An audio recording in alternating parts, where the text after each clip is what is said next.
This station is participating in a test of the Illinois A Emergency 5-month-old Alert boy System. from London has become one of the first children to be And treated information by to the public during emergencies. This was a test.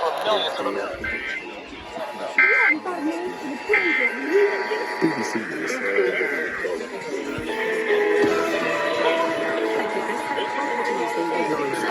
Lawrence standing to speak to the British ambassador to Ethiopia in a moment.